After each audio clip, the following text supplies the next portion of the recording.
जय श्री जगन्नाथ। आज जुलाई 31 तारिख शुक्रवार। चलतु नजर पकाइबा देश विदेश गुरुत्वपूर्ण खबर गुड़िक ता पूर्व कमेंट रे जय जगन्नाथ लिखंतु। ता सहित आपण को जिल्लारू आम वीडियो देखुछंती आमको कमेंट करी निश्चिंत जणांतु। बढ़िबो अंगनवाड़ी कर्मी दरमा। उपमुख्यमंत्री प्रभाती परिडांकर आसिला बड़ सूचना। बढ़िबो सेमानंकर दरमा एने उपमुख्यमंत्री प्रभाती परिडा बड़ सूचना दैछंती। अंगनवाड़ी कर्मी भूमिका बहु गुरुत्वपूर्ण। राज्य सरकार ए दिगरे चिंता करुछंती। तेणु सेमानंक समस्यार समाधान लगी सरकार जतबान थिबा उपमुख्यमंत्री प्रभाती परिडा कहिछंती। विधानसभा रे सरकार एक बड़ घोषणा करिवे बोली श्रीमती परिडा कहिछंती। ब्रह्मपुर निष्ठ विद्यालय रे आयोजित 2 दिनिया आंचलिक सुभद्रा शक्ति विजन सम्मेलन रे अंगनवाड़ी कर्मी माने उपमुख्यमंत्री को सेमानक समस्या संपर्क में जणाइथिले। सरकारी मान्यता सह सेमानकर मासिक दरमा 18,000 टंका को वृद्धि करने दाबी करथिले। ताहाकु नै सरकारकर बड़ घोषणा होईछि। आगकू बढ़िबो अंगनवाड़ी कर्मी दरमा। परवर्ती खबर। टळमळ हेलाणी महानदी आसुछि बन्या। संध्यारे आसिबो 9 लाख क्यूसेक जल। महानदी रे मध्यम धरणर बन्या आसुथबारु राज्य रे सतर्कता बढ़ाई दिया जाइछि। जल संपद विभाग रो engineer in chief Dilip Raut को सूचना अनुसार आसंता 2 दिन परिस्थिति अत्यंत गुरुत्वपूर्ण रहिबो। मुंडुळीरु संध्या सुधा बन्यार सर्वाधिक प्रभाव पहुंचिबो एवं प्राय 9,50,000 क्यूसेक बन्या जल प्रभावित होबो बोली आकलन करा जाइछि। वर्तमान हीराकुद जल भंडार रे जलस्तर 620 फुट रे रहितबा बेले 2टी गेट दे जल निष्कासन करा जाउछि। जलस्तर आउ 2 फुट बढ़िले अधिक गेट खोला जिवो। जदि खैरमाल रे जल प्रवाह कमिबो तेबे आसंता काली सकाळ 10 रु अधिक गेट खोलिबाकू पदक्षेप निया जिवो। परवर्ती खबर। बढ़िला चाकिरियांक दरमा। 3% बदल रे हेबो 5%। केंद्र सरकार कर्मचारी और पेंशन भोगी अष्टम वेतन कमिशन आजिकाली एक चर्चार विषय पलटिछि। कर्मचारी और पेंशन भोगी प्रतिनिधि मानक सहित परामर्श करने कमिशन देशर विभिन्न सहरर निरंतर बैठक करुछि। जुलाई मासरे कोलकाता भुवनेश्वर पर अगस्ट और सेप्टेम्बर रे दिल्ली चेन्नई और पुदुचेरी रे गुरुत्वपूर्ण बैठक होबार कार्यक्रम रहिछि। एही बैठक गुड़िकरे चिटफंड फैक्टर पेंशन एवं सबुठारु गुरुत्वपूर्ण प्रसंग भाव में वार्षिक इंक्रीमेंट उपरे गंभीरतार सहित आलोचना करा जाइछि। परवर्ती खबर। बढ़िला चाकिरियांक दरमा। 3% बदल रे हेबो 5%। केंद्र सरकार कर्मचारी और पेंशन भोगी अष्टम वेतन कमिशन आजिकाली एक चर्चार विषय पलटिछि। कर्मचारी और पेंशन भोगी प्रतिनिधि मानक सहित परामर्श करने कमिशन देशर विभिन्न सहरर निरंतर बैठक करुछि। जुलाई मासरे कोलकाता भुवनेश्वर पर अगस्ट और सेप्टेम्बर रे दिल्ली चेन्नई और पुदुचेरी रे गुरुत्वपूर्ण बैठक होबार कार्यक्रम रहिछि। एही बैठक गुड़िकरे चिटफंड फैक्टर पेंशन एवं सबुठारु गुरुत्वपूर्ण प्रसंग भाव में वार्षिक इंक्रीमेंट उपरे गंभीरतार सहित आलोचना करा जाइछि। परवर्ती खबर। चेई उठिलाणी कोरोना। भारत पई बढ़िला चिंता। गोटे मासरे 79,000 नुआ मामला। पुणी थरे कोरोना भाइरस मामला वृद्धि पाउछि। तथापि एथर परिस्थिति 2020 वुहान महामारी परी गंभीर नुहे। स्वास्थ्य अधिकारी माने कहिसंती जे एथर संक्रमण द्रुत गति रे व्यापिथिले मध्य अधिकांश रोगींक मध्य रे मृदु लक्षण देखा जाउछि एवं गुरुतर मामला संख्या बहुत कम। जून ने चीन ने प्राय 79,000 नूतन कोरोना भाइरस मामला रिपोर्ट होइथिबा मध्य रे एथि मध्यरु 130 जनक अवस्था गुरुतर थिला एवं जने व्यक्तिंक मृत्यु घटिथिला। परवर्ती खबर।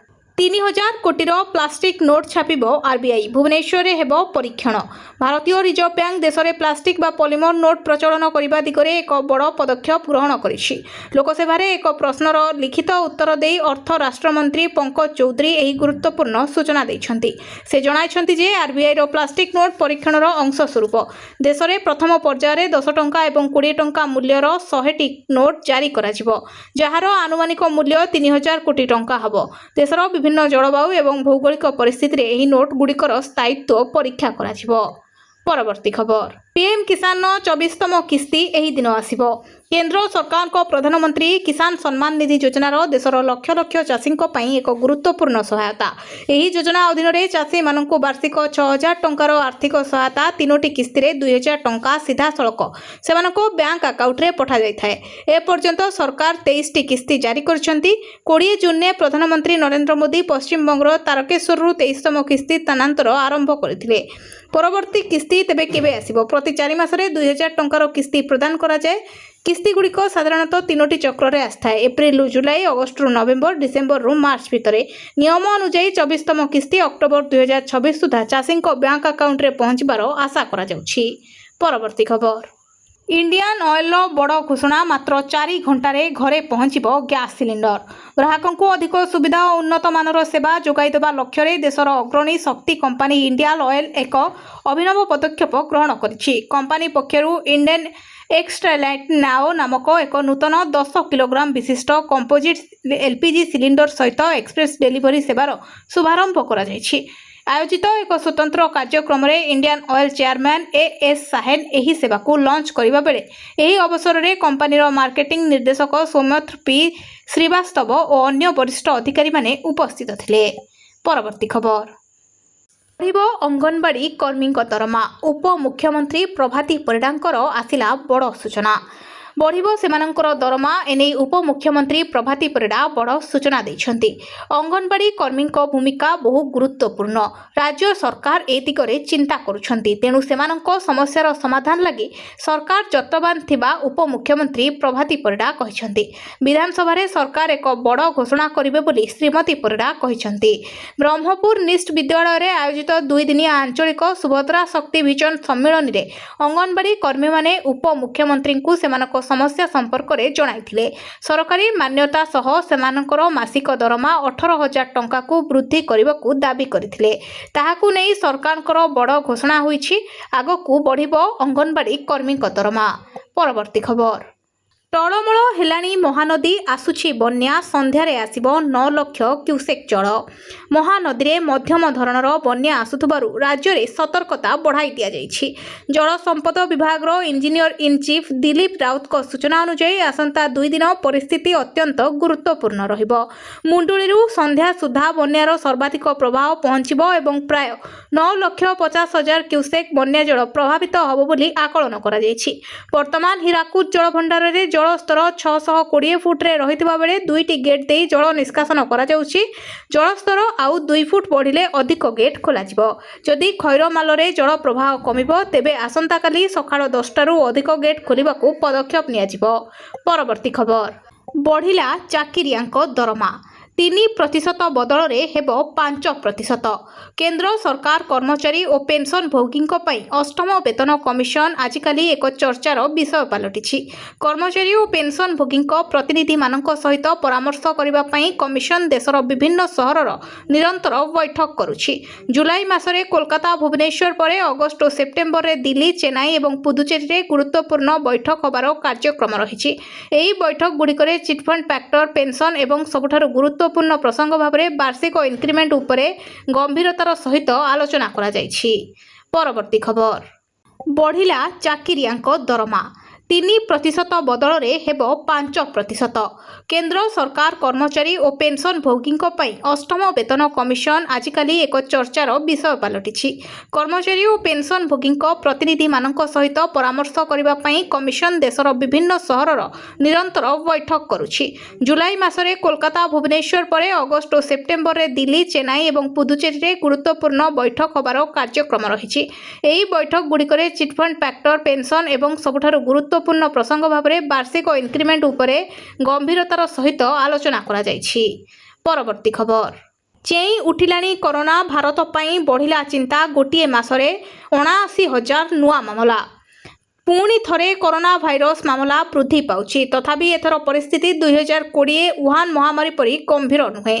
ସ୍ୱାସ୍ଥ୍ୟ ଅଧିକାରୀମାନେ କହିଛନ୍ତି ଯେ ଏଥର ସଂକ୍ରମଣ ଦ୍ରୁତ ଗତିରେ ବ୍ୟାପିଥିଲେ ମଧ୍ୟ ଅଧିକାଂଶ ରୋଗୀଙ୍କ ମଧ୍ୟରେ ମୃଦୁ ଲକ୍ଷଣ ଦେଖାଯାଉଛି ଏବଂ ଗୁରୁତର ମାମଲା ସଂଖ୍ୟା ବହୁତ କମ୍। ଜୁନ୍‌ରେ ଚୀନରେ ପ୍ରାୟ 79,000 ନୂତନ କରୋନା ଭାଇରସ ମାମଲା ରିପୋର୍ଟ ହୋଇଥିବା ମଧ୍ୟରେ ଏଥିମଧ୍ୟରୁ 130 ଜଣଙ୍କ ଅବସ୍ଥା ଗୁରୁତର ଥିଲା ଏବଂ ଜଣେ ବ୍ୟକ୍ତିଙ୍କ ମୃତ୍ୟୁ ଘଟିଥିଲା। ପରବର୍ତ୍ତୀ ଖବର। 3,000 କୋଟିର ପ୍ଲାଷ୍ଟିକ୍ ନୋଟ୍ ଛାପିବ ଆର୍‌ବିଆଇ। ଭୁବନେଶ୍ୱରରେ ହେବ ପରୀକ୍ଷଣ। ଭାରତୀୟ ରିଜର୍ଭ ବ୍ୟାଙ୍କ ଦେଶରେ ପ୍ଲାଷ୍ଟିକ୍ ବା ପଲିମର ନୋଟ୍ ପ୍ରଚଳନ କରିବା ଦିଗରେ ଏକ ବଡ଼ ପଦକ୍ଷେପ ଗ୍ରହଣ କରିଛି। ଲୋକସଭାରେ ଏକ ପ୍ରଶ୍ନର ଲିଖିତ ଉତ୍ତର ଦେଇ ଅର୍ଥ ରାଷ୍ଟ୍ରମନ୍ତ୍ରୀ ପଙ୍କଜ ଚୌଧୁରୀ ଏହି ଗୁରୁତ୍ୱପୂର୍ଣ୍ଣ ସୂଚନା ଦେଇଛନ୍ତି। ସେ ଜଣାଇଛନ୍ତି ଯେ ଆର୍‌ବିଆଇର ପ୍ଲାଷ୍ଟିକ୍ ନୋଟ୍ ପରୀକ୍ଷଣର ଅଂଶ ସ୍ୱରୂପ ଦେଶରେ ପ୍ରଥମ ପର୍ଯ୍ୟାୟରେ 10 ଟଙ୍କା ଏବଂ 20 ଟଙ୍କା ମୂଲ୍ୟର 100ଟି ନୋଟ୍ ଜାରି କରାଯିବ, ଯାହାର ଆନୁମାନିକ ମୂଲ୍ୟ 3,000 କୋଟି ଟଙ୍କା ହେବ। ଦେଶର ବିଭିନ୍ନ ବିଭିନ୍ନ ଜଳବାୟୁ ଏବଂ ଭୌଗୋଳିକ ପରିସ୍ଥିତିରେ ଏହି ନୋଟଗୁଡ଼ିକର ସ୍ଥାୟିତ୍ୱ ପରୀକ୍ଷା କରାଯିବ। ପରବର୍ତ୍ତୀ ଖବର ପିଏମ୍ କିଷାନର 24ତମ କିସ୍ତି ଏହି ଦିନ ଆସିବ। କେନ୍ଦ୍ର ସରକାରଙ୍କ ପ୍ରଧାନମନ୍ତ୍ରୀ କିଷାନ ସମ୍ମାନ ନିଧି ଯୋଜନାର ଦେଶର ଲକ୍ଷ ଲକ୍ଷ ଚାଷୀଙ୍କ ପାଇଁ ଏକ ଗୁରୁତ୍ୱପୂର୍ଣ୍ଣ ସହାୟତା। ଏହି ଯୋଜନା ଅଧୀନରେ ଚାଷୀମାନଙ୍କୁ ବାର୍ଷିକ 6,000 ଟଙ୍କାର ଆର୍ଥିକ ସହାୟତା 3ଟି କିସ୍ତିରେ 2,000 ଟଙ୍କା ସିଧାସଳଖ ସେମାନଙ୍କ ବ୍ୟାଙ୍କ ଆକାଉଣ୍ଟରେ ପଠାଯାଇଥାଏ। ଏପର୍ଯ୍ୟନ୍ତ ସରକାର 23ଟି କିସ୍ତି ଜାରି କରିଛନ୍ତି। 20 ଜୁନରେ ପ୍ରଧାନମନ୍ତ୍ରୀ ନରେନ୍ଦ୍ର ମୋଦି ପଶ୍ଚିମବଙ୍ଗର ତାରକେଶ୍ୱରରୁ 23ତମ କିସ୍ତି ସ୍ଥାନାନ୍ତର ଆରମ୍ଭ କରିଥିଲେ। ପରବର୍ତ୍ତୀ କିସ୍ତି ତେବେ କେବେ ଆସିବ? ପ୍ରତି 4 ମାସରେ 2,000 ଟଙ୍କାର କିସ୍ତି ପ୍ରଦାନ କରାଯାଏ। କିସ୍ତିଗୁଡ଼ିକ ସାଧାରଣତଃ 3ଟି ଚକ୍ରରେ ଆସିଥାଏ। ଏପ୍ରିଲରୁ ଜୁଲାଇ, ଅଗଷ୍ଟରୁ ନଭେମ୍ବର, ଡିସେମ୍ବରରୁ ମାର୍ଚ୍ଚ ଭିତରେ। ନିୟମ ଅନୁଯାୟୀ 24ତମ କିସ୍ତି ଅକ୍ଟୋବର 2026 ସୁଦ୍ଧା ଚାଷୀଙ୍କ ବ୍ୟାଙ୍କ ଆକାଉଣ୍ଟରେ ପହଞ୍ଚିବାର ଆଶା କରାଯାଉଛି। ପରବର୍ତ୍ତୀ ଖବର ଇଣ୍ଡିଆନ୍ ଅଏଲର ବଡ଼ ଘୋଷଣା, ମାତ୍ର 4 ଘଣ୍ଟାରେ ଘରେ ପହଞ୍ଚିବ ଗ୍ୟାସ୍ ସିଲିଣ୍ଡର। ଗ୍ରାହକଙ୍କୁ ଅଧିକ ସୁବିଧା ଓ ଉନ୍ନତ ମାନର ସେବା ଯୋଗାଇ ଦେବା ଲକ୍ଷ୍ୟରେ ଦେଶର ଅଗ୍ରଣୀ ଶକ୍ତି କମ୍ପାନୀ ଇଣ୍ଡିଆନ୍ ଅଏଲ ଏକ ଅଭିନବ ପଦକ୍ଷେପ ଗ୍ରହଣ କରିଛି। କମ୍ପାନୀ ପକ୍ଷରୁ ଇଣ୍ଡେନ୍ ଏକ୍ସଟ୍ରାଲାଇଟ୍ ନାଓ ନାମକ ଏକ ନୂତନ 10 କିଲୋଗ୍ରାମ ବିଶିଷ୍ଟ କମ୍ପୋଜିଟ୍ ଏଲ୍‌ପିଜି ସିଲିଣ୍ଡର ସହିତ ଏକ୍ସପ୍ରେସ୍ ଡେଲିଭରି ସେବାର ଶୁଭାରମ୍ଭ କରାଯାଇଛି। ଆୟୋଜିତ ଏକ ସ୍ୱତନ୍ତ୍ର କାର୍ଯ୍ୟକ୍ରମରେ ଇଣ୍ଡିଆନ୍ ଅଏଲ ଚେୟାରମ୍ୟାନ୍ ଏଏସ୍ ସାହେନ ଏହି ସେବାକୁ ଲଞ୍ଚ କରିବା ବେଳେ ଏହି ଅବସରରେ କମ୍ପାନୀର ମାର୍କେଟିଂ ନିର୍ଦ୍ଦେଶକ ସୌମ୍ୟତ୍ର ପି ଶ୍ରୀବାସ୍ତବ ଓ ଅନ୍ୟ ବରିଷ୍ଠ ଅଧିକାରୀମାନେ ଉପସ୍ଥିତ ଥିଲେ। ପରବର୍ତ୍ତୀ ଖବର ବଢ଼ିବ ଅଙ୍ଗନବାଡ଼ି କର୍ମୀଙ୍କ ଦରମା। ଉପମୁଖ୍ୟମନ୍ତ୍ରୀ ପ୍ରଭାତୀ ପରିଡ଼ାଙ୍କର ଆସିଲା ବଡ଼ ସୂଚନା। ବଢ଼ିବ ସେମାନଙ୍କର ଦରମା। ଏନେଇ ଉପମୁଖ୍ୟମନ୍ତ୍ରୀ ପ୍ରଭାତୀ ପରିଡ଼ା ବଡ଼ ସୂଚନା ଦେଇଛନ୍ତି। ଅଙ୍ଗନବାଡ଼ି କର୍ମୀଙ୍କ ଭୂମିକା ବହୁ ଗୁରୁତ୍ୱପୂର୍ଣ୍ଣ।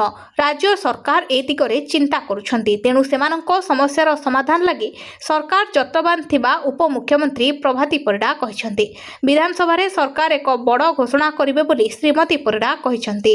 ବ୍ରହ୍ମପୁର ନିଷ୍ଟ ବିଦ୍ୟାଳୟରେ ଆୟୋଜିତ 2 ଦିନିଆ ଆଞ୍ଚଳିକ ସୁଭଦ୍ରା ଶକ୍ତି ଭିଜନ ସମ୍ମିଳନୀରେ ଅଙ୍ଗନବାଡ଼ି କର୍ମୀମାନେ ଉପମୁଖ୍ୟମନ୍ତ୍ରୀଙ୍କୁ ସେମାନଙ୍କ ସମସ୍ୟା ସମ୍ପର୍କରେ ଜଣାଇଥିଲେ। ସରକାରୀ ମାନ୍ୟତା ସହ ସେମାନଙ୍କର ମାସିକ ଦରମା 18,000 ଟଙ୍କାକୁ ବୃଦ୍ଧି କରିବାକୁ ଦାବି କରିଥିଲେ। ତାହାକୁ ନେଇ ସରକାରଙ୍କର ବଡ଼ ଘୋଷଣା ହୋଇଛି। ଆଗକୁ ବଢ଼ିବ ଅଙ୍ଗନବାଡ଼ି କର୍ମୀଙ୍କ ଦରମା। ପରବର୍ତ୍ତୀ ଖବର ଟଳମଳ ହେଲାଣି ମହାନଦୀ, ଆସୁଛି ବନ୍ୟା। ସନ୍ଧ୍ୟାରେ ଆସିବ 9 ଲକ୍ଷ କ୍ୟୁସେକ୍ ଜଳ। ମହାନଦୀରେ ମଧ୍ୟମ ଧରଣର ବନ୍ୟା ଆସୁଥିବାରୁ ରାଜ୍ୟରେ ସତର୍କତା ବଢ଼ାଇ ଦିଆଯାଇଛି। ଜଳ ସମ୍ପଦ ବିଭାଗର ଇଞ୍ଜିନିୟର ଇନ୍ ଚିଫ୍ ଦିଲ୍ଲୀପ ରାଉତଙ୍କ ସୂଚନା ଅନୁଯାୟୀ ଆସନ୍ତା 2 ଦିନ ପରିସ୍ଥିତି ଅତ୍ୟନ୍ତ ଗୁରୁତ୍ୱପୂର୍ଣ୍ଣ ରହିବ। ମୁଣ୍ଡୁଳିରୁ ସନ୍ଧ୍ୟା ସୁଦ୍ଧା ବନ୍ୟାର ସର୍ବାଧିକ ପ୍ରବାହ ପହଞ୍ଚିବ ଏବଂ ପ୍ରାୟ 9,50,000 କ୍ୟୁସେକ୍ ବନ୍ୟା ଜଳ ପ୍ରଭାବିତ ହେବ ବୋଲି ଆକଳନ କରାଯାଇଛି। ବର୍ତ୍ତମାନ ହୀରାକୁଦ ଜଳଭଣ୍ଡାରରେ ଜଳସ୍ତର 620 ଫୁଟରେ ରହିଥିବା ବେଳେ 2ଟି ଗେଟ୍ ଦେଇ ଜଳ ନିଷ୍କାସନ କରାଯାଉଛି। ଜଳସ୍ତର ଆଉ 2 ଫୁଟ ବଢ଼ିଲେ ଅଧିକ ଗେଟ୍ ଖୋଲାଯିବ। ଯଦି ଖଇରମାଲରେ ଜଳ ପ୍ରବାହ କମିବ, ତେବେ ଆସନ୍ତାକାଲି ସକାଳ 10ଟାରୁ ଅଧିକ ଗେଟ୍ ଖୋଲିବାକୁ ପଦକ୍ଷେପ ନିଆଯିବ। ପରବର୍ତ୍ତୀ ଖବର ବଢ଼ିଲା ଚାକିରିଆଙ୍କ ଦରମା। 3% ବଦଳରେ ହେବ 5%। କେନ୍ଦ୍ର ସରକାର କର୍ମଚାରୀ ଓ ପେନ୍ସନଭୋଗୀଙ୍କ ପାଇଁ 8ମ ବେତନ କମିଶନ ଆଜିକାଲି ଏକ ଚର୍ଚ୍ଚାର ବିଷୟ ପାଲଟିଛି। କର୍ମଚାରୀ ଓ ପେନ୍ସନଭୋଗୀଙ୍କ ପ୍ରତିନିଧିମାନଙ୍କ ସହିତ ପରାମର୍ଶ କରିବା ପାଇଁ କମିଶନ ଦେଶର ବିଭିନ୍ନ ସହରର ନିରନ୍ତର ବୈଠକ କରୁଛି। ଜୁଲାଇ ମାସରେ କୋଲକାତା, ଭୁବନେଶ୍ୱର ପରେ ଅଗଷ୍ଟ ଓ ସେପ୍ଟେମ୍ବରରେ ଦିଲ୍ଲୀ, ଚେନ୍ନାଇ ଏବଂ ପୁଦୁଚେରୀରେ ଗୁରୁତ୍ୱପୂର୍ଣ୍ଣ ବୈଠକ ହେବାର କାର୍ଯ୍ୟକ୍ରମ ରହିଛି। ଏହି ବୈଠକଗୁଡ଼ିକରେ ଚିଟ୍‌ଫଣ୍ଡ ଫ୍ୟାକ୍ଟର, ପେନ୍ସନ ଏବଂ ସବୁଠାରୁ ଗୁରୁତ୍ୱପୂର୍ଣ୍ଣ ପ୍ରସଙ୍ଗ ଭାବରେ ବାର୍ଷିକ ଇନକ୍ରିମେଣ୍ଟ ଉପରେ ଗମ୍ଭୀରତାର ସହିତ ଆଲୋଚନା କରାଯାଇଛି। ପରବର୍ତ୍ତୀ ଖବର ବଢ଼ିଲା ଚାକିରିଆଙ୍କ ଦରମା। 3% ବଦଳରେ ହେବ 5%। କେନ୍ଦ୍ର ସରକାର କର୍ମଚାରୀ ଓ ପେନ୍ସନଭୋଗୀଙ୍କ ପାଇଁ 8ମ ବେତନ କମିଶନ ଆଜିକାଲି ଏକ ଚର୍ଚ୍ଚାର ବିଷୟ ପାଲଟିଛି। କର୍ମଚାରୀ ଓ ପେନ୍ସନଭୋଗୀଙ୍କ ପ୍ରତିନିଧିମାନଙ୍କ ସହିତ ପରାମର୍ଶ କରିବା ପାଇଁ କମିଶନ ଦେଶର ବିଭିନ୍ନ ସହରର ନିରନ୍ତର ବୈଠକ କରୁଛି। ଜୁଲାଇ ମାସରେ କୋଲକାତା, ଭୁବନେଶ୍ୱର ପରେ ଅଗଷ୍ଟ ଓ ସେପ୍ଟେମ୍ବରରେ ଦିଲ୍ଲୀ, ଚେନ୍ନାଇ ଏବଂ ପୁଦୁଚେରୀରେ ଗୁରୁତ୍ୱପୂର୍ଣ୍ଣ ବୈଠକ ହେବାର କାର୍ଯ୍ୟକ୍ରମ ରହିଛି। ଏହି ବୈଠକଗୁଡ଼ିକରେ ଚିଟ୍‌ଫଣ୍ଡ ଫ୍ୟାକ୍ଟର, ପେନ୍ସନ ଏବଂ ସବୁଠାରୁ ଗୁରୁତ୍ୱପୂର୍ଣ୍ଣ ପ୍ରସଙ୍ଗ ଭାବରେ ବାର୍ଷିକ ଇନକ୍ରିମେଣ୍ଟ ଉପରେ ଗମ୍ଭୀରତାର ସହିତ ଆଲୋଚନା କରାଯାଇଛି। ପରବର୍ତ୍ତୀ ଖବର ଚେଇଁ ଉଠିଲାଣି କରୋନା। ଭାରତ ପାଇଁ ବଢ଼ିଲା ଚିନ୍ତା। ଗୋଟିଏ ମାସରେ 79,000 ନୂଆ ମାମଲା। ପୁଣି ଥରେ କରୋନା ଭାଇରସ ମାମଲା ବୃଦ୍ଧି ପାଉଛି। ତଥାପି ଏଥର ପରିସ୍ଥିତି 2020 ଉହାନ ମହାମାରୀ ପରି ଗମ୍ଭୀର ନୁହେଁ। ସ୍ୱାସ୍ଥ୍ୟ ଅଧିକାରୀମାନେ କହିଛନ୍ତି ଯେ ଏଥର ସଂକ୍ରମଣ ଦ୍ରୁତ ଗତିରେ ବ୍ୟାପିଥିଲେ ମଧ୍ୟ ଅଧିକାଂଶ ରୋଗୀଙ୍କ ମଧ୍ୟରେ ମୃଦୁ ଲକ୍ଷଣ ଦେଖାଯାଉଛି ଏବଂ ଗୁରୁତର ମାମଲା ସଂଖ୍ୟା ବହୁତ କମ୍। ଜୁନରେ ଚୀନରେ ପ୍ରାୟ 79,000 ନୂତନ କରୋନା ଭାଇରସ ମାମଲା ରିପୋର୍ଟ ହୋଇଥିବା ମଧ୍ୟରେ ଏଥିମଧ୍ୟରୁ 130 ଜଣଙ୍କ ଅବସ୍ଥା ଗୁରୁତର ଥିଲା ଏବଂ ଜଣେ ବ୍ୟକ୍ତିଙ୍କ ମୃତ୍ୟୁ ଘଟିଥିଲା। ପରବର୍ତ୍ତୀ ଖବର। 3,000 କୋଟିର ପ୍ଲାଷ୍ଟିକ୍ ନୋଟ୍ ଛାପିବ ଆର୍ବିଆଇ। ଭୁବନେଶ୍ୱରରେ ହେବ ପରୀକ୍ଷଣ। ଭାରତୀୟ ରିଜର୍ଭ ବ୍ୟାଙ୍କ ଦେଶରେ ପ୍ଲାଷ୍ଟିକ୍ ବା ପଲିମର ନୋଟ୍ ପ୍ରଚଳନ କରିବା ଦିଗରେ ଏକ ବଡ଼ ପଦକ୍ଷେପ ଗ୍ରହଣ କରିଛି। ଲୋକସଭାରେ ଏକ ପ୍ରଶ୍ନର ଲିଖିତ ଉତ୍ତର ଦେଇ ଅର୍ଥ ରାଷ୍ଟ୍ରମନ୍ତ୍ରୀ ପଙ୍କଜ ଚୌଧୁରୀ ଏହି ଗୁରୁତ୍ୱପୂର୍ଣ୍ଣ ସୂଚନା ଦେଇଛନ୍ତି। ସେ ଜଣାଇଛନ୍ତି ଯେ ଆର୍ବିଆଇର ପ୍ଲାଷ୍ଟିକ୍ ନୋଟ୍ ପରୀକ୍ଷଣର ଅଂଶ ସ୍ୱରୂପ ଦେଶରେ ପ୍ରଥମ ପର୍ଯ୍ୟାୟରେ 10 ଟଙ୍କା ଏବଂ 20 ଟଙ୍କା ମୂଲ୍ୟର 100ଟି ନୋଟ୍ ଜାରି କରାଯିବ, ଯାହାର ଆନୁମାନିକ ମୂଲ୍ୟ 3,000 କୋଟି ଟଙ୍କା ହେବ। ଦେଶର ବିଭିନ୍ନ ଜଳବାୟୁ ଏବଂ ଭୌଗୋଳିକ ପରିସ୍ଥିତିରେ ଏହି ନୋଟ୍ ଗୁଡ଼ିକର ସ୍ଥାୟିତ୍ୱ ପରୀକ୍ଷା କରାଯିବ। ପରବର୍ତ୍ତୀ ଖବର। ପିଏମ୍ କିଷାନର 24ତମ କିସ୍ତି ଏହି ଦିନ ଆସିବ। କେନ୍ଦ୍ର ସରକାରଙ୍କ ପ୍ରଧାନମନ୍ତ୍ରୀ କିଷାନ ସମ୍ମାନ ନିଧି ଯୋଜନାର ଦେଶର ଲକ୍ଷ ଲକ୍ଷ ଚାଷୀଙ୍କ ପାଇଁ ଏକ ଗୁରୁତ୍ୱପୂର୍ଣ୍ଣ ସହାୟତା। ଏହି ଯୋଜନା ଅଧୀନରେ ଚାଷୀମାନଙ୍କୁ ବାର୍ଷିକ 6,000 ଟଙ୍କାର ଆର୍ଥିକ ସହାୟତା 3ଟି କିସ୍ତିରେ 2,000 ଟଙ୍କା ସିଧାସଳଖ ସେମାନଙ୍କ ବ୍ୟାଙ୍କ ଆକାଉଣ୍ଟରେ ପଠାଯାଇଥାଏ। ଏପର୍ଯ୍ୟନ୍ତ ସରକାର 23ଟି କିସ୍ତି ଜାରି କରିଛନ୍ତି। 20 ଜୁନରେ ପ୍ରଧାନମନ୍ତ୍ରୀ ନରେନ୍ଦ୍ର ମୋଦି ପଶ୍ଚିମବଙ୍ଗର ତାରକେଶ୍ୱରରୁ 23ତମ କିସ୍ତି ସ୍ଥାନାନ୍ତର ଆରମ୍ଭ କରିଥିଲେ। ପରବର୍ତ୍ତୀ କିସ୍ତି ତେବେ କେବେ ଆସିବ? ପ୍ରତି 4 ମାସରେ 2,000 ଟଙ୍କାର କିସ୍ତି ପ୍ରଦାନ କରାଯାଏ। କିସ୍ତିଗୁଡ଼ିକ ସାଧାରଣତଃ 3ଟି ଚକ୍ରରେ ଆସିଥାଏ। ଏପ୍ରିଲରୁ ଜୁଲାଇ, ଅଗଷ୍ଟରୁ ନଭେମ୍ବର, ଡିସେମ୍ବରରୁ ମାର୍ଚ୍ଚ ଭିତରେ। ନିୟମ ଅନୁଯାୟୀ 24ତମ କିସ୍ତି ଅକ୍ଟୋବର 2026 ସୁଦ୍ଧା ଚାଷୀଙ୍କ ବ୍ୟାଙ୍କ ଆକାଉଣ୍ଟରେ ପହଞ୍ଚିବାର ଆଶା କରାଯାଉଛି। ପରବର୍ତ୍ତୀ ଖବର। ଇଣ୍ଡିଆନ୍ ଅଏଲର ବଡ଼ ଘୋଷଣା, ମାତ୍ର 4 ଘଣ୍ଟାରେ ଘରେ ପହଞ୍ଚିବ ଗ୍ୟାସ୍ ସିଲିଣ୍ଡର। ଗ୍ରାହକଙ୍କୁ ଅଧିକ ସୁବିଧା ଓ ଉନ୍ନତ ମାନର ସେବା ଯୋଗାଇଦେବା ଲକ୍ଷ୍ୟରେ ଦେଶର ଅଗ୍ରଣୀ ଶକ୍ତି କମ୍ପାନୀ ଇଣ୍ଡିଆନ୍ ଅଏଲ ଏକ ଅଭିନବ ପଦକ୍ଷେପ ଗ୍ରହଣ କରିଛି। କମ୍ପାନୀ ପକ୍ଷରୁ ଇଣ୍ଡେନ୍ ଏକ୍ସଟ୍ରାଲାଇଟ୍ ନାଓ ନାମକ ଏକ ନୂତନ 10 କିଲୋଗ୍ରାମ ବିଶିଷ୍ଟ କମ୍ପୋଜିଟ୍ ଏଲ୍‌ପିଜି ସିଲିଣ୍ଡର ସହିତ ଏକ୍ସପ୍ରେସ୍ ଡେଲିଭରି ସେବାର ଶୁଭାରମ୍ଭ କରାଯାଇଛି। ଆୟୋଜିତ ଏକ ସ୍ୱତନ୍ତ୍ର କାର୍ଯ୍ୟକ୍ରମରେ ଇଣ୍ଡିଆନ୍ ଅଏଲ ଚେୟାରମ୍ୟାନ୍ ଏଏସ୍ ସାହେନ ଏହି ସେବାକୁ ଲଞ୍ଚ କରିବା ବେଳେ ଏହି ଅବସରରେ କମ୍ପାନୀର ମାର୍କେଟିଂ ନିର୍ଦ୍ଦେଶକ ସୌମ୍ୟତ୍ର ପି ଶ୍ରୀବାସ୍ତବ ଓ ଅନ୍ୟ ବରିଷ୍ଠ ଅଧିକାରୀମାନେ ଉପସ୍ଥିତ ଥିଲେ। ପରବର୍ତ୍ତୀ ଖବର। ବଢ଼ିବ ଅଙ୍ଗନବାଡ଼ି କର୍ମୀଙ୍କ ଦରମା। ଉପମୁଖ୍ୟମନ୍ତ୍ରୀ ପ୍ରଭାତୀ ପରିଡ଼ାଙ୍କର ଆସିଲା ବଡ଼ ସୂଚନା। ବଢ଼ିବ ସେମାନଙ୍କର ଦରମା। ଏନେଇ ଉପମୁଖ୍ୟମନ୍ତ୍ରୀ ପ୍ରଭାତୀ ପରିଡ଼ା ବଡ଼ ସୂଚନା ଦେଇଛନ୍ତି। ଅଙ୍ଗନବାଡ଼ି କର୍ମୀଙ୍କ ଭୂମିକା ବହୁ ଗୁରୁତ୍ୱପୂର୍ଣ୍ଣ। ରାଜ୍ୟ ସରକାର ଏ ଦିଗରେ ଚିନ୍ତା କରୁଛନ୍ତି। ତେଣୁ ସେମାନଙ୍କ ସମସ୍ୟାର ସମାଧାନ ଲାଗି ସରକାର ଯତ୍ନବାନ ଥିବା ଉପମୁଖ୍ୟମନ୍ତ୍ରୀ ପ୍ରଭାତୀ ପରିଡ଼ା କହିଛନ୍ତି। ବିଧାନସଭାରେ ସରକାର ଏକ ବଡ଼ ଘୋଷଣା କରିବେ ବୋଲି ଶ୍ରୀମତୀ ପରିଡ଼ା କହିଛନ୍ତି। ବ୍ରହ୍ମପୁର ନିଷ୍ଟ ବିଦ୍ୟାଳୟରେ ଆୟୋଜିତ 2 ଦିନିଆ ଆଞ୍ଚଳିକ ସୁଭଦ୍ରା ଶକ୍ତି ଭିଜନ ସମ୍ମିଳନୀରେ ଅଙ୍ଗନବାଡ଼ି କର୍ମୀମାନେ ଉପମୁଖ୍ୟମନ୍ତ୍ରୀଙ୍କୁ ସେମାନଙ୍କ ସମସ୍ୟା ସମ୍ପର୍କରେ ଜଣାଇଥିଲେ। ସରକାରୀ ମାନ୍ୟତା ସହ ସେମାନଙ୍କର ମାସିକ ଦରମା 18,000 ଟଙ୍କାକୁ ବୃଦ୍ଧି କରିବାକୁ ଦାବି କରିଥିଲେ। ତାହାକୁ ନେଇ ସରକାରଙ୍କର ବଡ଼ ଘୋଷଣା ହୋଇଛି। ଆଗକୁ ବଢ଼ିବ ଅଙ୍ଗନବାଡ଼ି କର୍ମୀଙ୍କ ଦରମା। ପରବର୍ତ୍ତୀ ଖବର। ଟଳମଳ ହେଲାଣି ମହାନଦୀ, ଆସୁଛି ବନ୍ୟା। ସନ୍ଧ୍ୟାରେ ଆସିବ 9 ଲକ୍ଷ କ୍ୟୁସେକ୍ ଜଳ। ମହାନଦୀରେ ମଧ୍ୟମ ଧରଣର ବନ୍ୟା ଆସୁଥିବାରୁ ରାଜ୍ୟରେ ସତର୍କତା ବଢ଼ାଇ ଦିଆଯାଇଛି। ଜଳ ସମ୍ପଦ ବିଭାଗର ଇଞ୍ଜିନିୟର ଇନ୍ ଚିଫ୍ ଦିଲ୍ଲୀପ ରାଉତଙ୍କ ସୂଚନା ଅନୁଯାୟୀ ଆସନ୍ତା 2 ଦିନ ପରିସ୍ଥିତି ଅତ୍ୟନ୍ତ ଗୁରୁତ୍ୱପୂର୍ଣ୍ଣ ରହିବ। ମୁଣ୍ଡୁଳିରୁ ସନ୍ଧ୍ୟା ସୁଦ୍ଧା ବନ୍ୟାର ସର୍ବାଧିକ ପ୍ରଭାବ ପହଞ୍ଚିବ ଏବଂ ପ୍ରାୟ 9,50,000 କ୍ୟୁସେକ୍ ବନ୍ୟା ଜଳ ପ୍ରଭାବିତ ହେବ ବୋଲି ଆକଳନ କରାଯାଇଛି। ବର୍ତ୍ତମାନ ହୀରାକୁଦ ଜଳଭଣ୍ଡାରରେ ଜଳସ୍ତର 620 ଫୁଟରେ ରହିଥିବା ବେଳେ 2ଟି ଗେଟ୍ ଦେଇ ଜଳ ନିଷ୍କାସନ କରାଯାଉଛି। ଜଳସ୍ତର ଆଉ 2 ଫୁଟ ବଢ଼ିଲେ ଅଧିକ ଗେଟ୍ ଖୋଲାଯିବ। ଯଦି ଖଇରମାଲରେ ଜଳ ପ୍ରବାହ କମିବ, ତେବେ ଆସନ୍ତାକାଲି ସକାଳ 10ଟାରୁ ଅଧିକ ଗେଟ୍ ଖୋଲିବାକୁ ପଦକ୍ଷେପ ନିଆଯିବ। ପରବର୍ତ୍ତୀ ଖବର। ବଢ଼ିଲା ଚାକିରିଆଙ୍କ ଦରମା। 3% ବଦଳରେ ହେବ 5%। କେନ୍ଦ୍ର ସରକାର କର୍ମଚାରୀ ଓ ପେନ୍ସନଭୋଗୀଙ୍କ ପାଇଁ 8ମ ବେତନ କମିଶନ ଆଜିକାଲି ଏକ ଚର୍ଚ୍ଚାର ବିଷୟ ପାଲଟିଛି। କର୍ମଚାରୀ ଓ ପେନ୍ସନଭୋଗୀଙ୍କ ପ୍ରତିନିଧିମାନଙ୍କ ସହିତ ପରାମର୍ଶ କରିବା ପାଇଁ କମିଶନ ଦେଶର ବିଭିନ୍ନ ସହରର ନିରନ୍ତର ବୈଠକ କରୁଛି। ଜୁଲାଇ ମାସରେ କୋଲକାତା, ଭୁବନେଶ୍ୱର ପରେ ଅଗଷ୍ଟ ଓ ସେପ୍ଟେମ୍ବରରେ ଦିଲ୍ଲୀ, ଚେନ୍ନାଇ ଏବଂ ପୁଦୁଚେରୀରେ ଗୁରୁତ୍ୱପୂର୍ଣ୍ଣ ବୈଠକ ହେବାର କାର୍ଯ୍ୟକ୍ରମ ରହିଛି। ଏହି ବୈଠକଗୁଡ଼ିକରେ ଚିଟ୍‌ଫଣ୍ଡ ଫ୍ୟାକ୍ଟର, ପେନ୍ସନ ଏବଂ ସବୁଠାରୁ ଗୁରୁତ୍ୱପୂର୍ଣ୍ଣ ପ୍ରସଙ୍ଗ ଭାବରେ ବାର୍ଷିକ ଇନକ୍ରିମେଣ୍ଟ ଉପରେ ଗମ୍ଭୀରତାର ସହିତ ଆଲୋଚନା କରାଯାଇଛି। ପରବର୍ତ୍ତୀ ଖବର। ବଢ଼ିଲା ଚାକିରିଆଙ୍କ ଦରମା। 3% ବଦଳରେ ହେବ 5%। କେନ୍ଦ୍ର ସରକାର କର୍ମଚାରୀ ଓ ପେନ୍ସନ୍ ଭୋଗୀଙ୍କ ପାଇଁ ଅଷ୍ଟମ ବେତନ କମିଶନ ଆଜିକାଲି ଏକ ଚର୍ଚ୍ଚାର ବିଷୟ ପାଲଟିଛି।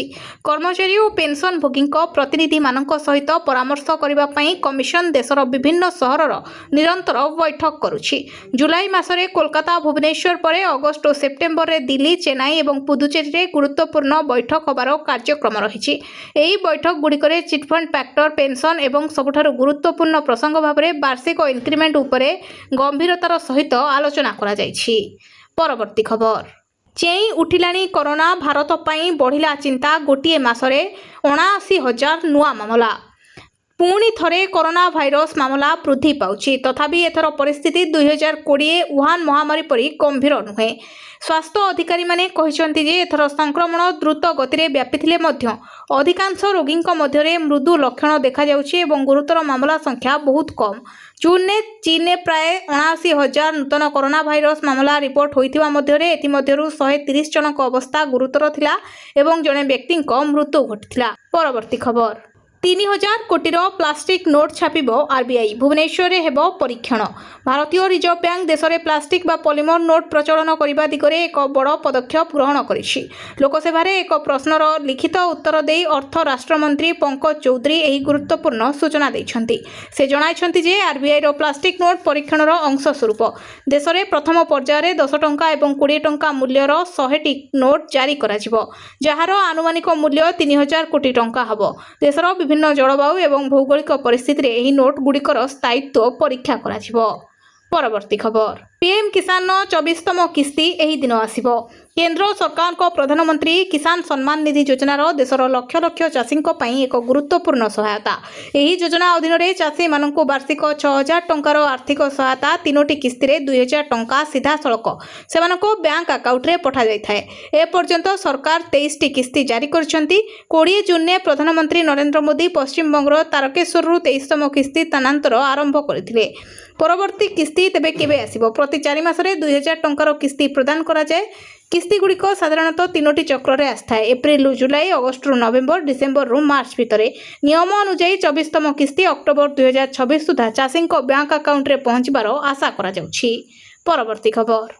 ଇଣ୍ଡିଆନ୍ ଅଏଲ୍‌ର ବଡ଼ ଘୋଷଣା, ମାତ୍ର 4 ଘଣ୍ଟାରେ ଘରେ ପହଞ୍ଚିବ ଗ୍ୟାସ୍ ସିଲିଣ୍ଡର।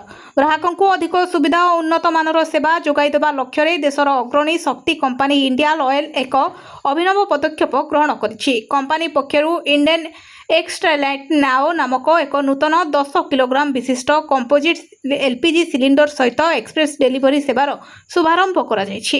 ଆୟୋଜିତ ଏକ ସ୍ୱତନ୍ତ୍ର କାର୍ଯ୍ୟକ୍ରମରେ ଇଣ୍ଡିଆନ୍ ଅଏଲ୍ ଚେୟାରମ୍ୟାନ୍ ଏଏସ୍ ସାହେନ ଏହି ସେବାକୁ ଲଞ୍ଚ କରିବା ବେଳେ ଏହି ଅବସରରେ କମ୍ପାନୀର ମାର୍କେଟିଂ ନିର୍ଦ୍ଦେଶକ ସୌମ୍ୟତ୍ର ପି ଶ୍ରୀବାସ୍ତବ ଓ ଅନ୍ୟ ବରିଷ୍ଠ ଅଧିକାରୀମାନେ ଉପସ୍ଥିତ ଥିଲେ।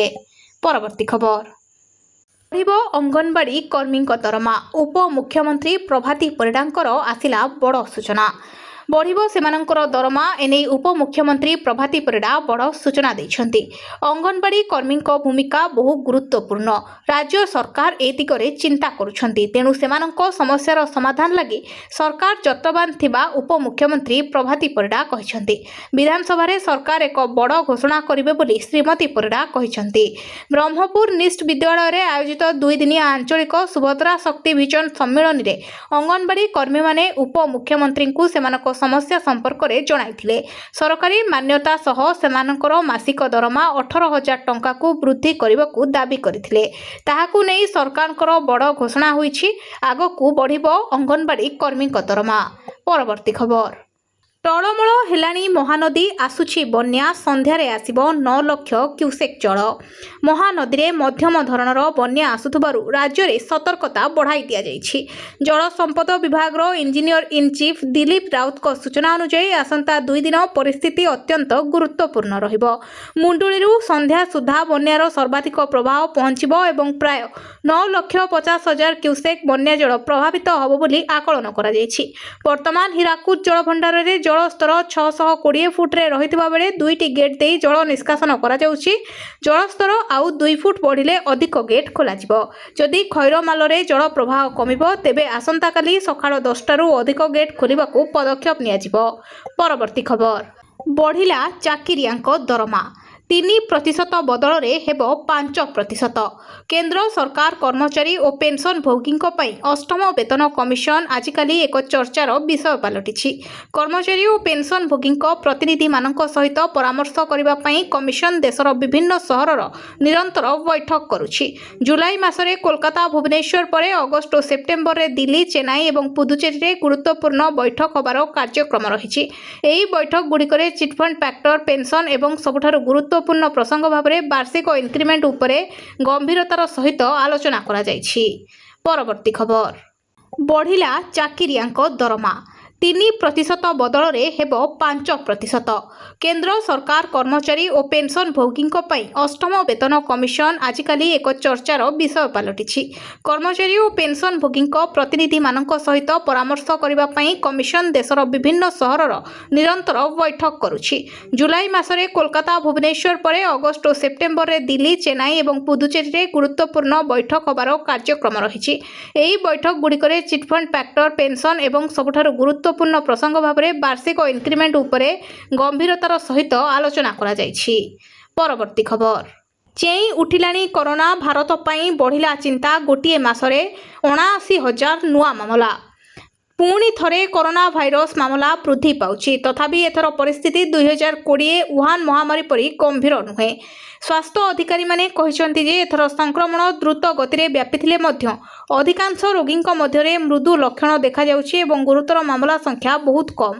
ଜୁନ୍‌ରେ ଚୀନ୍ରେ ପ୍ରାୟ 79,000 ନୂତନ କରୋନା ଭାଇରସ ମାମଲା ରିପୋର୍ଟ ହୋଇଥିବା ମଧ୍ୟରେ ଏଥିମଧ୍ୟରୁ 130 ଜଣଙ୍କ ଅବସ୍ଥା ଗୁରୁତର ଥିଲା ଏବଂ ଜଣେ ବ୍ୟକ୍ତିଙ୍କ ମୃତ୍ୟୁ ଘଟିଥିଲା। ପରବର୍ତ୍ତୀ ଖବର। 3,000 କୋଟିର ପ୍ଲାଷ୍ଟିକ୍ ନୋଟ୍ ଛାପିବ ଆର୍‌ବିଆଇ, ଭୁବନେଶ୍ୱରରେ ହେବ ପରୀକ୍ଷଣ। ଭାରତୀୟ ରିଜର୍ଭ ବ୍ୟାଙ୍କ ଦେଶରେ ପ୍ଲାଷ୍ଟିକ୍ ବା ପଲିମର ନୋଟ୍ ପ୍ରଚଳନ କରିବା ଦିଗରେ ଏକ ବଡ଼ ପଦକ୍ଷେପ ଗ୍ରହଣ କରିଛି। ଲୋକସଭାରେ ଏକ ପ୍ରଶ୍ନର ଲିଖିତ ଉତ୍ତର ଦେଇ ଅର୍ଥ ରାଷ୍ଟ୍ରମନ୍ତ୍ରୀ ପଙ୍କଜ ଚୌଧୁରୀ ଏହି ଗୁରୁତ୍ୱପୂର୍ଣ୍ଣ ସୂଚନା ଦେଇଛନ୍ତି। ସେ ଜଣାଇଛନ୍ତି ଯେ ଆର୍‌ବିଆଇର ପ୍ଲାଷ୍ଟିକ୍ ନୋଟ୍ ପରୀକ୍ଷଣର ଅଂଶ ସ୍ୱରୂପ ଦେଶରେ ପ୍ରଥମ ପର୍ଯ୍ୟାୟରେ 10 ଟଙ୍କା ଏବଂ 20 ଟଙ୍କା ମୂଲ୍ୟର 100ଟି ନୋଟ୍ ଜାରି କରାଯିବ, ଯାହାର ଆନୁମାନିକ ମୂଲ୍ୟ 3,000 କୋଟି ଟଙ୍କା ହେବ। ଦେଶର ବିଭିନ୍ନ ଜଳବାୟୁ ଏବଂ ଭୌଗୋଳିକ ପରିସ୍ଥିତିରେ ଏହି ନୋଟ୍‌ଗୁଡ଼ିକର ସ୍ଥାୟିତ୍ୱ ପରୀକ୍ଷା କରାଯିବ। ପରବର୍ତ୍ତୀ ଖବର। ପିଏମ୍ କିଷାନର 24ତମ କିସ୍ତି ଏହି ଦିନ ଆସିବ। କେନ୍ଦ୍ର ସରକାରଙ୍କ ପ୍ରଧାନମନ୍ତ୍ରୀ କିଷାନ ସମ୍ମାନ ନିଧି ଯୋଜନାର ଦେଶର ଲକ୍ଷ ଲକ୍ଷ ଚାଷୀଙ୍କ ପାଇଁ ଏକ ଗୁରୁତ୍ୱପୂର୍ଣ୍ଣ ସହାୟତା। ଏହି ଯୋଜନା ଅଧୀନରେ ଚାଷୀମାନଙ୍କୁ ବାର୍ଷିକ 6,000 ଟଙ୍କାର ଆର୍ଥିକ ସହାୟତା 3ଟି କିସ୍ତିରେ 2,000 ଟଙ୍କା ସିଧାସଳଖ ସେମାନଙ୍କ ବ୍ୟାଙ୍କ ଆକାଉଣ୍ଟରେ ପଠାଯାଇଥାଏ। ଏପର୍ଯ୍ୟନ୍ତ ସରକାର 23ଟି କିସ୍ତି ଜାରି କରିଛନ୍ତି। 20 ଜୁନ୍‌ରେ ପ୍ରଧାନମନ୍ତ୍ରୀ ନରେନ୍ଦ୍ର ମୋଦି ପଶ୍ଚିମବଙ୍ଗର ତାରକେଶ୍ୱରରୁ 23ତମ କିସ୍ତି ସ୍ଥାନାନ୍ତର ଆରମ୍ଭ କରିଥିଲେ। ପରବର୍ତ୍ତୀ କିସ୍ତି ତେବେ କେବେ ଆସିବ? ପ୍ରତି 4 ମାସରେ 2,000 ଟଙ୍କାର କିସ୍ତି ପ୍ରଦାନ କରାଯାଏ। କିସ୍ତିଗୁଡ଼ିକ ସାଧାରଣତଃ 3ଟି ଚକ୍ରରେ ଆସିଥାଏ: ଏପ୍ରିଲରୁ ଜୁଲାଇ, ଅଗଷ୍ଟରୁ ନଭେମ୍ବର, ଡିସେମ୍ବରରୁ ମାର୍ଚ୍ଚ ଭିତରେ। ନିୟମ ଅନୁଯାୟୀ 24ତମ କିସ୍ତି ଅକ୍ଟୋବର 2026 ସୁଦ୍ଧା ଚାଷୀଙ୍କ ବ୍ୟାଙ୍କ ଆକାଉଣ୍ଟରେ ପହଞ୍ଚିବାର ଆଶା କରାଯାଉଛି। ପରବର୍ତ୍ତୀ ଖବର। ଇଣ୍ଡିଆନ୍ ଅଏଲ୍‌ର ବଡ଼ ଘୋଷଣା, ମାତ୍ର 4 ଘଣ୍ଟାରେ ଘରେ ପହଞ୍ଚିବ ଗ୍ୟାସ୍ ସିଲିଣ୍ଡର। ଗ୍ରାହକଙ୍କୁ ଅଧିକ ସୁବିଧା ଓ ଉନ୍ନତ ମାନର ସେବା ଯୋଗାଇଦେବା ଲକ୍ଷ୍ୟରେ ଦେଶର ଅଗ୍ରଣୀ ଶକ୍ତି କମ୍ପାନୀ ଇଣ୍ଡିଆନ୍ ଅଏଲ୍ ଏକ ଅଭିନବ ପଦକ୍ଷେପ ଗ୍ରହଣ କରିଛି। କମ୍ପାନୀ ପକ୍ଷରୁ ଇଣ୍ଡେନ୍ ଏକ୍ସଟ୍ରାଲାଇଟ୍ ନାଓ ନାମକ ଏକ ନୂତନ 10 କିଲୋଗ୍ରାମ ବିଶିଷ୍ଟ କମ୍ପୋଜିଟ୍ ଏଲ୍‌ପିଜି ସିଲିଣ୍ଡର ସହିତ ଏକ୍ସପ୍ରେସ୍ ଡେଲିଭରି ସେବାର ଶୁଭାରମ୍ଭ କରାଯାଇଛି। ଆୟୋଜିତ ଏକ ସ୍ୱତନ୍ତ୍ର କାର୍ଯ୍ୟକ୍ରମରେ ଇଣ୍ଡିଆନ୍ ଅଏଲ୍ ଚେୟାରମ୍ୟାନ୍ ଏଏସ୍ ସାହେନ ଏହି ସେବାକୁ ଲଞ୍ଚ କରିବା ବେଳେ ଏହି ଅବସରରେ କମ୍ପାନୀର ମାର୍କେଟିଂ ନିର୍ଦ୍ଦେଶକ ସୌମ୍ୟତ୍ର ପି ଶ୍ରୀବାସ୍ତବ ଓ ଅନ୍ୟ ବରିଷ୍ଠ ଅଧିକାରୀମାନେ ଉପସ୍ଥିତ ଥିଲେ। ପରବର୍ତ୍ତୀ ଖବର। ବଢ଼ିବ ଅଙ୍ଗନବାଡ଼ି କର୍ମୀଙ୍କ ଦରମା, ଉପମୁଖ୍ୟମନ୍ତ୍ରୀ ପ୍ରଭାତୀ ପରିଡ଼ାଙ୍କର ଆସିଲା ବଡ଼ ସୂଚନା। ବଢ଼ିବ ସେମାନଙ୍କର ଦରମା, ଏନେଇ ଉପମୁଖ୍ୟମନ୍ତ୍ରୀ ପ୍ରଭାତୀ ପରିଡ଼ା ବଡ଼ ସୂଚନା ଦେଇଛନ୍ତି। ଅଙ୍ଗନବାଡ଼ି କର୍ମୀଙ୍କ ଭୂମିକା ବହୁ ଗୁରୁତ୍ୱପୂର୍ଣ୍ଣ। ରାଜ୍ୟ ସରକାର ଏ ଦିଗରେ ଚିନ୍ତା କରୁଛନ୍ତି। ତେଣୁ ସେମାନଙ୍କ ସମସ୍ୟାର ସମାଧାନ ଲାଗି ସରକାର ଯତ୍ନବାନ ଥିବା ଉପମୁଖ୍ୟମନ୍ତ୍ରୀ ପ୍ରଭାତୀ ପରିଡ଼ା କହିଛନ୍ତି। ବିଧାନସଭାରେ ସରକାର ଏକ ବଡ଼ ଘୋଷଣା କରିବେ ବୋଲି ଶ୍ରୀମତୀ ପରିଡ଼ା କହିଛନ୍ତି। ବ୍ରହ୍ମପୁର ନିଷ୍ଟ ବିଦ୍ୟାଳୟରେ ଆୟୋଜିତ 2 ଦିନିଆ ଆଞ୍ଚଳିକ ସୁଭଦ୍ରା ଶକ୍ତି ଭିଜନ ସମ୍ମିଳନୀରେ ଅଙ୍ଗନବାଡ଼ି କର୍ମୀମାନେ ଉପମୁଖ୍ୟମନ୍ତ୍ରୀଙ୍କୁ ସେମାନଙ୍କ ସମସ୍ୟା ସମ୍ପର୍କରେ ଜଣାଇଥିଲେ। ସରକାରୀ ମାନ୍ୟତା ସହ ସେମାନଙ୍କର ମାସିକ ଦରମା 18,000 ଟଙ୍କାକୁ ବୃଦ୍ଧି କରିବାକୁ ଦାବି କରିଥିଲେ। ତାହାକୁ ନେଇ ସରକାରଙ୍କର ବଡ଼ ଘୋଷଣା ହୋଇଛି। ଆଗକୁ ବଢ଼ିବ ଅଙ୍ଗନବାଡ଼ି କର୍ମୀଙ୍କ ଦରମା। ପରବର୍ତ୍ତୀ ଖବର। ଟଳମଳ ହେଲାଣି ମହାନଦୀ, ଆସୁଛି ବନ୍ୟା, ସନ୍ଧ୍ୟାରେ ଆସିବ 9 ଲକ୍ଷ କ୍ୟୁସେକ୍ ଜଳ। ମହାନଦୀରେ ମଧ୍ୟମ ଧରଣର ବନ୍ୟା ଆସୁଥିବାରୁ ରାଜ୍ୟରେ ସତର୍କତା ବଢ଼ାଇ ଦିଆଯାଇଛି। ଜଳ ସମ୍ପଦ ବିଭାଗର ଇଞ୍ଜିନିୟର ଇନ୍ ଚିଫ୍ ଦିଲ୍ଲୀପ ରାଉତଙ୍କ ସୂଚନା ଅନୁଯାୟୀ ଆସନ୍ତା 2 ଦିନ ପରିସ୍ଥିତି ଅତ୍ୟନ୍ତ ଗୁରୁତ୍ୱପୂର୍ଣ୍ଣ ରହିବ। ମୁଣ୍ଡୁଳିରୁ ସନ୍ଧ୍ୟା ସୁଦ୍ଧା ବନ୍ୟାର ସର୍ବାଧିକ ପ୍ରଭାବ ପହଞ୍ଚିବ ଏବଂ ପ୍ରାୟ 9,50,000 କ୍ୟୁସେକ୍ ବନ୍ୟା ଜଳ ପ୍ରଭାବିତ ହେବ ବୋଲି ଆକଳନ କରାଯାଇଛି। ବର୍ତ୍ତମାନ ହୀରାକୁଦ ଜଳଭଣ୍ଡାରରେ ଜଳସ୍ତର 620 ଫୁଟରେ ରହିଥିବା ବେଳେ 2ଟି ଗେଟ୍ ଦେଇ ଜଳ ନିଷ୍କାସନ କରାଯାଉଛି। ଜଳସ୍ତର ଆଉ 2 ଫୁଟ ବଢ଼ିଲେ ଅଧିକ ଗେଟ୍ ଖୋଲାଯିବ। ଯଦି ଖଇରମାଲରେ ଜଳ ପ୍ରବାହ କମିବ ତେବେ ଆସନ୍ତାକାଲି ସକାଳ 10ଟାରୁ ଅଧିକ ଗେଟ୍ ଖୋଲିବାକୁ ପଦକ୍ଷେପ ନିଆଯିବ। ପରବର୍ତ୍ତୀ ଖବର, ବଢ଼ିଲା ଚାକିରିଆଙ୍କ ଦରମା, 3% ବଦଳରେ ହେବ 5%। କେନ୍ଦ୍ର ସରକାର କର୍ମଚାରୀ ଓ ପେନ୍ସନଭୋଗୀଙ୍କ ପାଇଁ ଅଷ୍ଟମ ବେତନ କମିଶନ ଆଜିକାଲି ଏକ ଚର୍ଚ୍ଚାର ବିଷୟ ପାଲଟିଛି।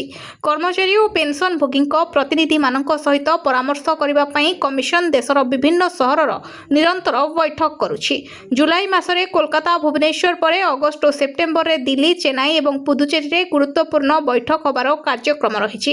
ଏହି ବୈଠକଗୁଡ଼ିକରେ ଚିଟଫଣ୍ଡ ଫ୍ୟାକ୍ଟର, ପେନ୍ସନ ଏବଂ ସବୁଠାରୁ ଗୁରୁତ୍ୱପୂର୍ଣ୍ଣ ପ୍ରସଙ୍ଗ ଭାବରେ ବାର୍ଷିକ ଇନକ୍ରିମେଣ୍ଟ ଉପରେ ଗମ୍ଭୀରତାର ସହିତ ଆଲୋଚନା କରାଯାଇଛି।